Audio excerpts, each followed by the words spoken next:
muhagurutse dusenge. Witeka Mana nziza, izina ryawe rihabwe icyubahiro.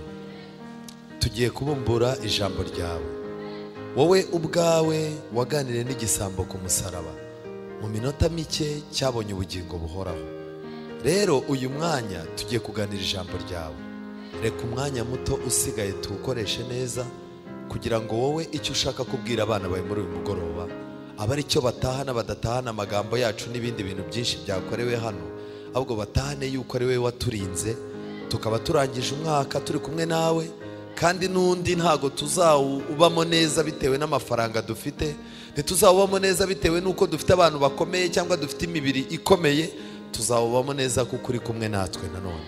Ngaho rero iri jambo ryawe, imbaraga ya Mwuka Wera irimanukiremo kugira ngo rigire icyo ridufasha muri uyu mugoroba, tubisabye mu izina rya Yesu, amen. Tugiye kwigana icyigisho kigufi gifite amagambo avuga ngo uyu ni umwaka wo kuva mu madirishya ukicara neza. Uyu ni umwaka wo kuva mu ki?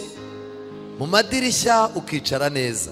Ibyakozwe n'intumwa igice cya 20. Paulo hari kuwa mbere w'iminsi 7 ubwo hari ku cyumweru, yagombaga kuganira n'iteraniro akarisezeraho.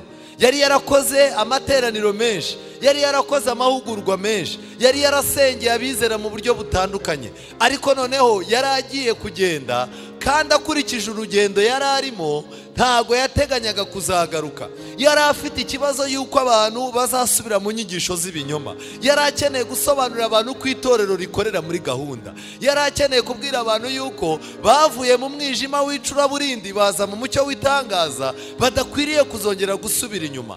Ibyo bintu byose Paulo yagombaga kubivuga. Noneho arangije ategura ikiganiro kuri uwo wa mbere w'iminsi 7. Ndi ku murongo wa 7 w'igice cya 20 byakozwe n'intumwa. Kuri uwo wa mbere w'iminsi 7 duteranira kumanyagura imitsima. Paulo arabaganirira ashaka kuvayo mu gitondo, akomeza amagambo ageza mu gicuku nk'izi saha ngejeje. Umurongo wa 8, kandi hariho amatabaza menshi mu cyumba cyo hejuru aho twari duteraniye, hari umucyo. Amen. Buri gihe iyo abigishwa bahuriye mu cyumba cyo hejuru haba hari amatabaza menshi. Niyo mpamvu Yesu yabwiye abigishwa, barababwira tumva, dore ubu nsubiye kwa data, ariko ndabasabye mugende muteranire Yerusalemu, mujye mu cyumba cya hehe cyo hejuru. Iminsi 10 abana b'Imana bamanutse bafite umwuka wera. Rero kandi hariho amatabaza menshi mu cyumba cyo hejuru aho twari duteraniye. Umusore witwaga Utuko yari yicaye hehe mu idirishya. Reka njye ikintu mbabwira, uzirinde kuba mu idirishya mu nzu y'Imana. Ikintu cyakurikiye rero nta kindi, Bibiliya iravuga ngo umusore witwa Utuko yari yicaye mu idirishya, agira gute? Arasinzira cyane. Muzi ikintu cyamusinzirije? Hanze havaga akayaga, kandi mo imbere hari hashyushye. Ubundi ni ibintu bibiri, ubushyuhe n'akayaga iyo bigukubitiye icyarimwe, ibitotsi ntumenya aho bigize gute. Dufite abizera bicaye mu itorero. Mu itorero harimo amateraniro meza ashyushye, harimo ububyutse mu ijambo ry'Imana, amavuna nk'aya ngaya yarabaye. Mu itorero harimo amasengesho, abantu barimo barakurikirana iby'agakiza kabo, ibintu birashyushye. Ariko umwizera aragiye yicaye mu idirishya, akayaga ko hanze k'ubupagani iyo kamuhushye arasinzira mu by'umwuka. Irinde kuba mu idirishya uri mu nzu y'Imana.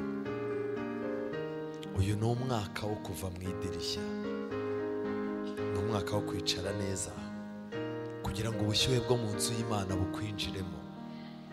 Arangije arasinzira cyane. Nuko Paulo we akomeza kuganira amagambo menshi, biratinda. Ntabwo ababwiriza bakwiye gucibwa intege nuko babwira abantu ariko bakabona abantu ntibabitayeho. Ntabwo amakorari akwiye gucibwa intege nuko aririmba akabona bizera nta mena batanga ntibayashyigikira. Ntabwo ubuyobozi bw'itorero bukwiye gucibwa intege y'ibyo bwavugaga bitewe nuko abantu basinziriye mu by'umwuka. Turavuga Imana niyo izakangura abantu bayo. rero arangije gukora icyo ngicyo abaganira amagambo menshi. Utuko noneho hejuru yari yasinziriye akurikizaho etape yitwa kugira gute? Guhunyiza. Reka ngire ikintu babwira, uko mu itorero abantu harushaho kubaho ububyutsi, uko abantu benshi barimo kubwirwa iby'imperuka, uko abantu barimo kubwirwa iby'akaga kugarije itorero, uko ibibwirizwa birimo gukoresha ubu mvuye hagiye kuza n'undi hazaza n'undi hazaza n'undi, uko korari zirimo guhimba indirimbo zihindura indirimbo zihindura indirimbo, uko turimo gukoresha imbaraga ngo dukangure abantu. Harimo abantu noneho bari kuva kuri etape yo gusinzira binjira kuri etape yo kugira gute? Guhunyiza. Amaze guhunyiza ava mu cyumba cyo hejuru agira gute? Aragwa. Bari mu nzu ya etaje. Iyi nzu ya etaje yari ifite hejuru amateraniro yaberaga mu cyumba cyo hejuru. Icyumba cyo hejuru cyerekana iki? Kuba umuntu yarazamutse mu myumvire, kuba umuntu yarahindutse mu bitekerezo, atagitekerereza ku rwego yatekererezaga, kuko Imana, Paulo ubwo yarabyivugiye mu rwambere rw'Abakorino aravuga ngo nkiri umwana natekerezaga nk'iki? Nk'abana, nkagambira nk'abana, nkareba nk'abana, ariko maze gukura mva mu by'iki? Umuntu iyo ageze muri Kristo Yesu ibitekerezo bye biraguka, birazamuka, imyumvire ye irazamuka, uburyo yajyaga afata abandi burazamuka, uburyo yumvaga Imana burazamuka. Ariko utuko ikibazo yagize nta kindi, arahunyiza ahanuka mu cyumba cyo hejuru aragwa, basanga amaze kugira gute? Gupfa, baramuterura. Muri ino minsi dufite abantu uyu mwaka wa 2017 bari mu cyumba cyo hejuru. Hari abantu babaga mu makorari, hari abantu bitangiraga itorero, hari abantu bitangiraga Imana, hari abantu bari mu ijambo ry'Imana bifasha bagafasha na bagenzi babo. Ariko uyu mwaka wa 2017 wabahanuye mu cyumba cyo hejuru, barahanuka baragwa. Imyumvire yabo waganira nawe ugasanga yarahanutse ntakiri wa wundi. Umuntu mukicara ukamureba. Reka njye ikintu babwira, hari abantu bahanutse mu gusura abandi, babandi bajyaga bagera ku bantu barembye. Uyu mwaka wa 2017 ukaba warasize nta n'umuntu agisura. Iyo abantu bamvuye ku nzoka, abantu narabahaze, none se ko mbasura ngeyo narwaye bona hahinguka nde? Uwo yarahanutse. Ibintu bishoboka byose narabikoze muri korari, ariko nkubwire, umva, nta muntu n'umwe ujya unyereka ko yishimiye n'ibyo nakoze. Umva, sinzanagaruka, nzaza nyarya njye n'umugore wanjye areye amafaranga. Yarahanutse. Hari abasore benshi batagishaka umwanya w'Imana, barimo gushaka umunezero wo hanze. Uzasanga ari abakristo bacu bagiye hari expo ibera, haje umuririmbyi ugasanga abantu bihishe bagiye kureba indirimbo, bagiye kugira gute? Nukubitana n'umuririmbyi w'itorero, umwizera w'itorero, umwana wo mu kiyobozi, ugakubitana nawe muri biriya bitaramo bya nijoro bya Primus Guma Guma, uzamenye ko yahanutse mu cyumba cyo hejuru. Yagize gute? Yaguye kandi yahise apfa. Abantu benshi, abagabo benshi bari mu idirishya mu ngo zabo. Umugabo aricara ntanyurwe n'urugo Imana yamuhaye, ahubwo ugasanga ari mu idirishya harimo aracunga abandi bagore kandi afite uwo Imana yamuhaye. Dufite abana bari mu idirishya batishimiye imiryango bavutsemo. Usanga umuntu atikoze iwabo, adashaka kwerekana papa we, adashaka kwerekana mama we. Dusigaye dufite n'abagira ibyago agahinduraho umurambo uri bujye kugira ngo abakire bene wabo bataza kumugaya. Ari mu idirishya, famiye ye ntayishimiye. Dufite abantu bari mu itorero bari mu idirishya, aho bari badashaka yuko hari umuntu umenya ko ari abadivanisi umunsi wa 7.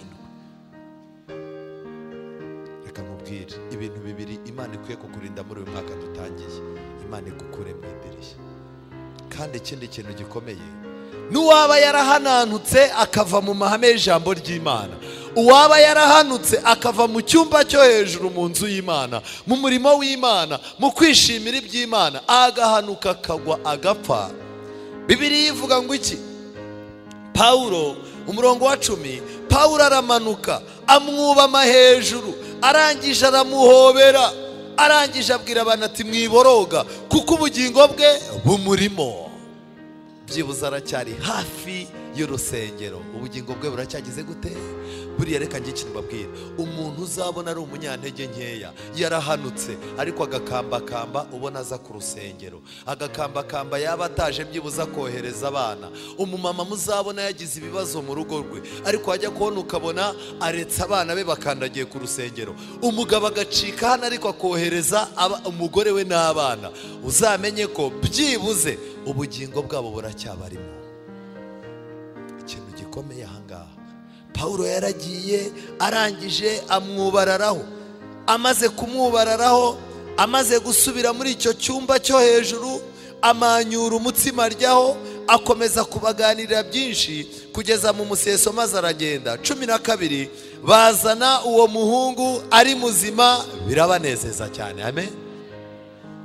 Ku muntu wahanutse yabanje kujya mu idirishya, kujya mu idirishya arasinzira, gusinzira arahunyiza.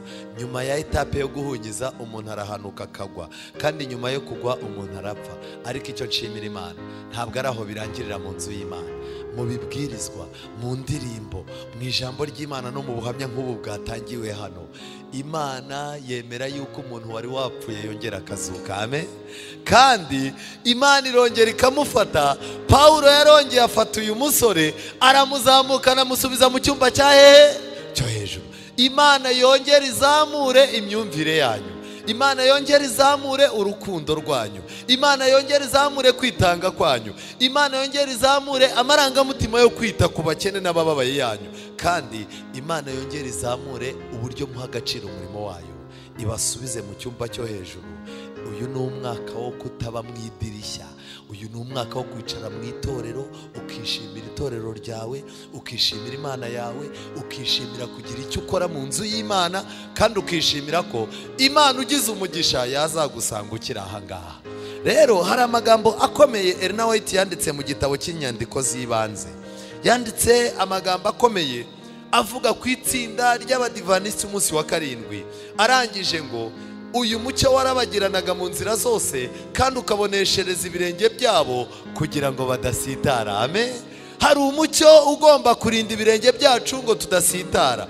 Iyo bakomezaga guhanga amaso kuri Yesu wari uri imbere yabo, abayobora ku murwa babaga amahoro. Amen. Mutumbire Yesu wenyine wanesheje. Kandi ariko bidatinze bamwe batangiye kunanirwa, maze bavuga yuko umurwa uri kure cyane. Mbega uburyo mbabazwa n'abantu bahagurutse mu gihe cyashize. Hari abantu bamaze imyaka 20 mu itorero, 30, hari n'abarivukiyemo. Iyo muganira arakubwira ati ibintu by'Imana narabihaze, imbara nahereye, nararushye, rega maze igihe kirekire muri ibi bintu, ntago ndi nkawe waje ejo. Iyo bibwiraga yuko umurwa uri kure byabaga ari ibibazo. Noneho rero bibwira yuko bari bakwiriye kuba baramaze kwinjira muri uwo murwa. Hanyuma Yesu abakomeresha gushyira hejuru ukuboko kwe kw'iburyo gukomeye, maze mu kuboko kwe havamo umucyo wamurikiraga iryo tsinda ry'abategereje, maze bararangurura bati haleluya. Abandi bihakana vuba wa mucyo wari inyuma yabo, maze bavuga yuko Imana atariyo yabayoboye ngo ibageze aho ngaho. Igihe kirageze, nugera mu bibazo, nugera mu bihe bigoye, Yesu agiye gushyira hejuru ikiganza cye ku itorero ryame. Ubu nagira mbabwire, hari igihe iyo tugiye gufata inshingano twebwe abakuru b'itorero n'abadiyakoni, pasiteri aza bakavuga ngo bari buturambikeho ikiganza. Ariko nagira mbabwire, imbere hano ibintu bigiye gukomera kugeza ubwo Imana izabona yuko abana bayo bose bagomba kurambikwaho iki pasiteri ikiganza. Yesu Kristo azafata ikiganza cye agishyire hejuru y'itorero. Icyo kiganza nagishyira hejuru y'itorero, mubyibuke yuko iki kiganza yagishyize hejuru inyanja igira gute?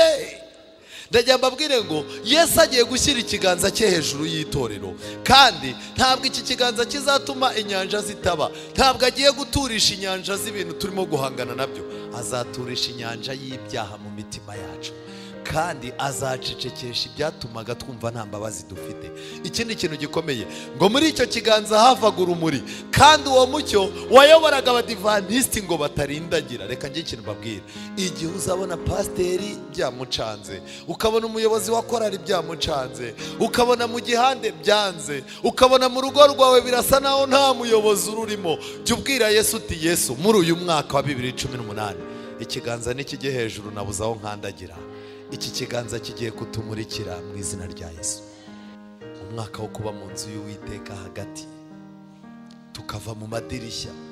Umwaka wo kwishimira kwiyandikisha ku itorero ryawe, ntujye ubaho nta aderesi ufite. Umwaka wo kwishimira yuko wowe n'umugabo wawe mwarabanye mubana nabi, wagiye kure y'itorero ariko igihe kirageze ngo wegere igihande bakwereka uburyo wagaruka mu nzu y'Imana. Umwaka wo kwishimira gusengera ku rusengero papa wawe asengeraho wamujenewe rwose. Umwaka wo kwishimira kwicara mu nzu y'Imana, kuba muri korari ntube mu idirishya, ntujye uza ari uko bagiye gusohora DVD ukaza ukaba muri korari, ibiyibabaje bikakubabaza, ibishimishije nawe bikagushimisha. Umwaka wo kuba mu nzu y'Imana, icyumweru cyashira utageze aha ngaha ukumva warahombye.